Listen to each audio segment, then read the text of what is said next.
So now we are going to see what an API is in a particular depth and from real life use case perspective. So for example, when there are two servers, server 1 and server 2, and the server 2, this uh, these basically just give you, let's say, there's an API provided by this server 2, for example, slash time, and this is hosted on its IP is 10 100.1.1.1. So 100.1.1.1. Okay. So when you are going to call this API slash time on this API on this IP, so it is just going to give you a time. What is the current time? Okay. So in this request, you had no need to send some extra information. You just wanted to get the current time. So these types of API are called get APIs. These types of API are called get APIs, okay, where you just want to get a particular piece of information and you're not providing any extra data to from client. This is the client and this is the server. So you're not providing any extra piece of information. Now, for example, let's see a different scenario in which client, your browser, or you want to save some information on the server. For example, this is the server, and this server provides, let's say, slash new employee API. Okay. So what you have to do is you have to, this is the get request. So for creating a new employee, you have to send some extra details. For example, slash new employee name equals Ankush. So you are going to call this API and this API is going to send you some response. So it says that it is going to give response like employee ID was 235. Okay. So this is the response. In this API, you are sending some extra piece of information which this server is saving on its disk or somewhere. This server is taking that piece of information and processing it and giving you a particular response. So you are sending some piece of information and let's say you want to create a new employee. Okay. So here you're saying that you're giving extra information. So these are post requests in which you want to create a new resource. So for example, here employee is a resource. Let's see another scenario in which this is server C1. This is server, this is S, and this is employee. This server provides API called employee, and we hit employee. The now question mark is used to separate the query params. These are called query params. So question mark is used to separate query params from the input path or the request path. So slash employee ID, right, ID equals 235 and name equals Palash. So this, what this server is going to do is it is going to find the employee ID, or it is going to use this piece of information to either insert or update the existing record. So it is going to update the name to Palash corresponding to employee ID 235, and it is going to say that record updated or record created or created. So it is basically upsert, which is basically either update or insert. This is put, the put API calls. So post is insert, put is upsert, and get is basically select.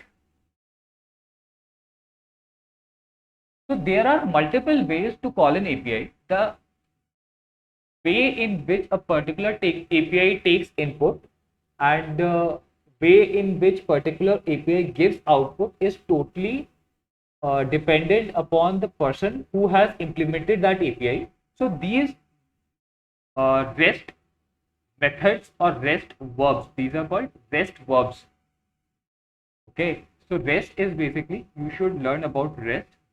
Representational state transfer is basically a protocol by which APIs follow. For example, get, post, and put are methods of two servers or client and server interacting with each other. So get is basically select method, post is basically insert method, and put is basically upsert method. Similarly, there is delete also. So if you want to delete a particular resource, for example, this is the client which is calling a particular server, and you want to delete a particular employee ID, for example, employee, and you want to employee.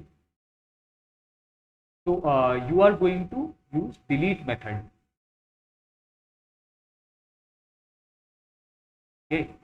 So and you are going to give employee ID equals 235, and it is going to say that employee record is deleted. So we have seen that these are the methods, and the response given by the server is totally dependent upon the implementation of the code which is giving which is serving the API. There are some standard responses for the 4xx code. So 2xx is basically all normal. Okay, so currently we are going to discuss some famous 4xx codes. 400 means that when the API response is 400, that means that the request that was made to the server was bad. That there was some parameters, either some parameters were missing, either some parameters were malformed, or something like that.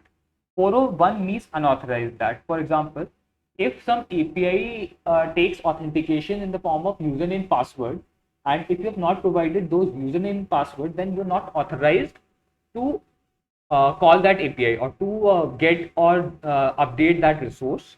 So that is unauthorized. 403 forbidden means that again you're not authorized to access that resource, even you're not authorized to reach that resource. So that is it is a fine line between 401 and 403. 404 means resource not found, in which in API terminology everything is a resource. For example, when you see in terms of a database like tables, so for example you have employee table, you have department table, you have managers table. So in API terminology, each of the entities is a resource. So employee is a resource, uh, department is a resource, manager is a resource type. So this is the case. So for example, if you want to create a resource, you are going to use put API. If you want to create or update, so for creating a resource, you are going to use post API. So for creating or updating a resource, you are going to use put API. Or you just want to fetch an employee details, you are going to use the get API. 404 not found means that resource was not found. And 429 means, for example, there are some APIs, public APIs, which want to rate limit, for example, so that you're not calling that particular API so much that the server which is handling the traffic or server which is basically giving the response gets too many requests. So to prevent server choking or to prevent server from basically going down or crashing, what they do is if a particular client sends more than a stipulated number of requests, so for example, let's say 2 requests per second, if a particular client sends more than 2 requests per second, what this server is going to do is this server is going to give it 429. So has to be configured on the server side. It is not done by default. It depends on developers' discretion if they want to rate limit a particular client or not. So let's try to see one example for API. So for example, we have an API v1 entries login. This is a put API. What this is doing is It is taking email so first of all, let's try to take employers sign up APIs. So this is the put API, which is whose path is API v1 employer sign up. It is taking headers, input headers as sales.sid with some value. This is the request header, and it is taking input body. So just like when you are sending the request for post or put, what you have to do is you have to send some extra piece of information that can be sent either in query params. So for example, if I type this is the thing that we're talking about. Let me share with you.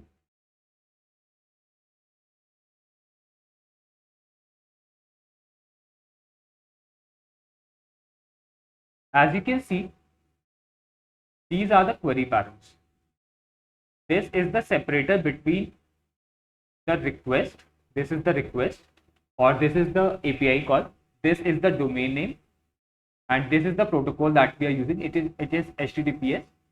This is the single query param, channel equals fs. So when the code is running, the code is going to get channel as fs, or channel's value is fs, client is Ubuntu, and so ampersand is the query param separator. Just like that, just like query params, you can also send body in the API request. So this is the body, and this particular API is taking following parameters like email address, password, full name, company name, GST number, XYZ query params. And when we are going to call this API, let's call this API. So it is giving me conflict. Let's try to, that can be because of multiple reasons. Let's try to see its header. What were the headers? So it is saying that these are the response headers which it is returning. Let's try to see how we are going to, this is how we are going to call this request via Postman. So if it were a get request, so for example, let's try to log in. So let's try to log in. We were able to log in. Let's try to get job details. Let's try to log in. So this was the response. Let's try to. So this was a put API again. You can select the type of API. So if an API is going to take get, put, post, that depends on the documentation or the that basically depends on the API itself. So you can only hit an API if it supports get request, post, or put request. It all depends on the implementation. So this API has we have been told that this by the developers of this API that this API supports only put request method. Now let's see how we are going to make this request via curl. So what we're going to do is in Postman, what we are going to do is type on port. Here you can select in which language you want to call this API. So for example, let's say we wanted to get Python request for calling this, Python code for calling this API. So it converts the Postman request into the Python code. Let's try to get the curl request, CURL request for the API call. Let's try calling this API. So let's see what happens.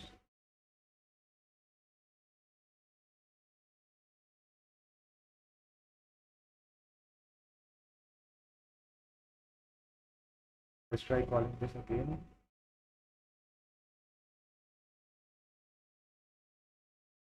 Invalid params or email ID is required. So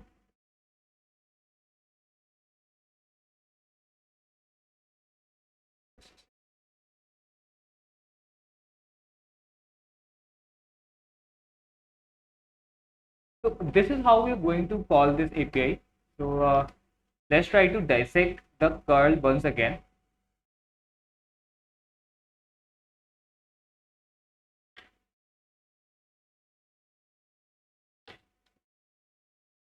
This is the curl request. So let me convert this proper.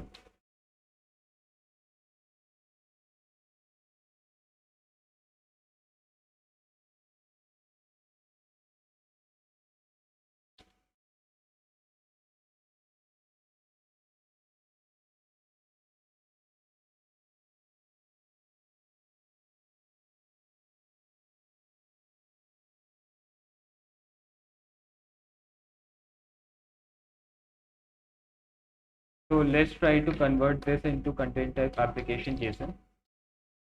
Just a moment, I'm going to explain.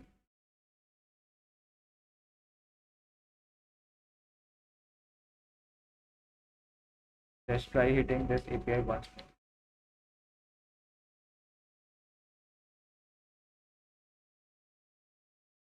So this is giving the API. Let's try. It is giving some error. Let's try to understand what this API does.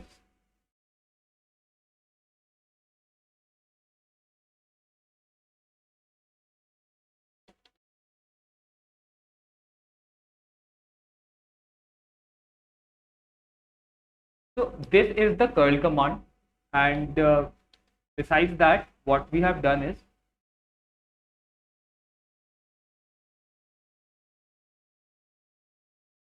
as you can see, this is the curl command, and with curl we have given one input parameter as export. It signifies the type of HTTP request that it is. It was a port request. With that we have given the API call. With that we have given, these are called headers. These are request headers that we are sending with a request. So for example, we want to send a header with the key as cache control and value as no cache. Similarly, we can specify multiple headers in this way. This is header, this is header, and for put request and post request, we can send extra data in the form of -d with email addresses. Okay, so this is a sample curl request for calling put. Similarly, what you can do is, rather than sending put, you can also send post, but it all depends on code that is running for this API, whether this API supports post or not. If this API supports post, then post can be called. Otherwise, it only those supported methods, supported APIs can be called. So that is on the API front that I wanted to cover with you guys. I hope you enjoyed it. Thank you. Have a nice day.